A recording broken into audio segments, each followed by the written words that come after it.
Hi guys, I'm Dave. This is my buddy Ghost. We're doing some survival videos, and one of the series that we're doing is basically situational awareness.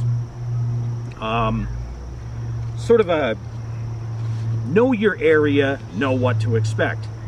And there's sort of a big culture around the crap hits the fan routine, or some sort of a bug in versus bugging out, all that kind of jazz. And I think situational awareness should be a big part of a lot of that kind of stuff. So I'm in kind of a new area. I don't really come here. I'll probably start more often.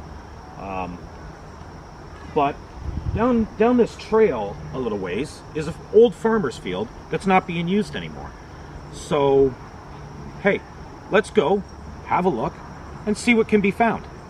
And in a bug out situation, maybe if I happen to come here, I'll already be aware of what's in that farmer's field. It doesn't look like it's been used in years. I don't think we're going to be trespassing any major way. I don't think anyone's going to say anything. So, hey, why not? Let's go have a look.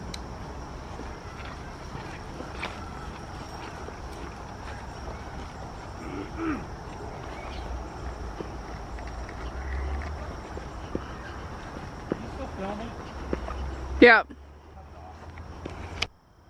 So, just walking into the field, nothing sort of domesticated yet, but just going in, we have dandelion greens. Really good for you. Not necessarily the best tasting, but really good for you. We have Canadian goldenrod. A lot of people will take that part right there and clean the bugs off and steep it into a tea. Sometimes I'll boil them up and eat them, or I'll dip them in some batter or breading and deep fry them, and they're pretty good. We also have milkweed. The milkweed pods are edible. And we've got Queen Anne's lace. We have plantain. We also have clover. That part's edible.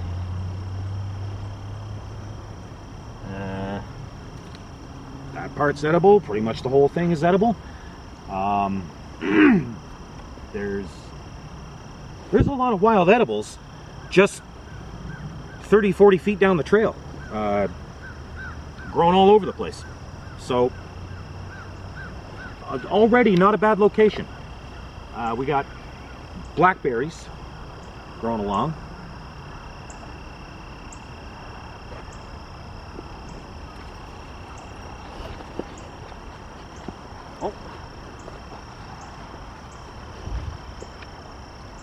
Okay, this is perfect. We have stinging nettle.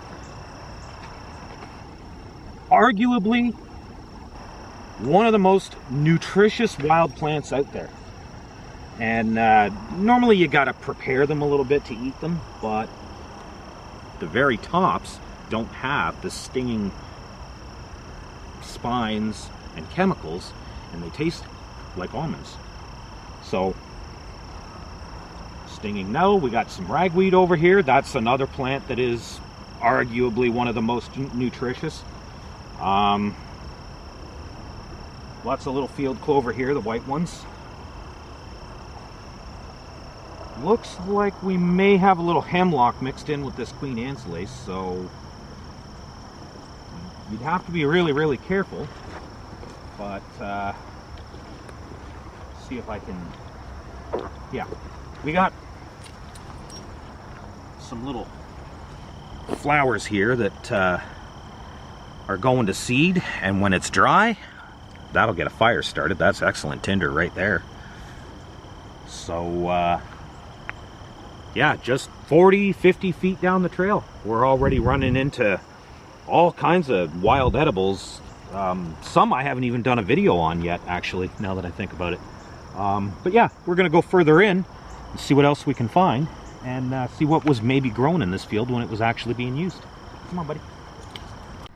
So we've wandered around the old farmer's field. There's absolutely no indication of what grew here whatsoever, which is actually a real drag. Because the last farmer's field I went through a little while ago, I found mustard growing everywhere. And, you know, oh man, I haven't had mustard greens in forever. I picked a whole bunch, took them home, double boiled them, ate them with some salted butter, and man, it was good. So, you know, here I am thinking, oh, hey, here's another farmer's field. What can we find? Came up raw. Absolutely nothing. But, yeah, you win some, you lose some. And it's always a good idea to check out anyway. I mean, there's a ton of wild edibles growing through here. And off to the edge of the field going down into the bush, there's a ton of apple trees as well, both crab apple, there's golden delicious, and some Macintosh. And I believe further down, I'm not going to climb the tree to get any because it was pouring rain a little while ago. I'm pretty sure there's some russet growing down there too. So we're definitely going to come back when it's dry and see if we can get some. But for the now, we'll leave them be. So, I mean, on a once domesticated foods topic, it was a bust. We didn't find anything. There's absolutely no indication what was growing here. On a wild edible aspect, plenty of food in here. Plenty of food.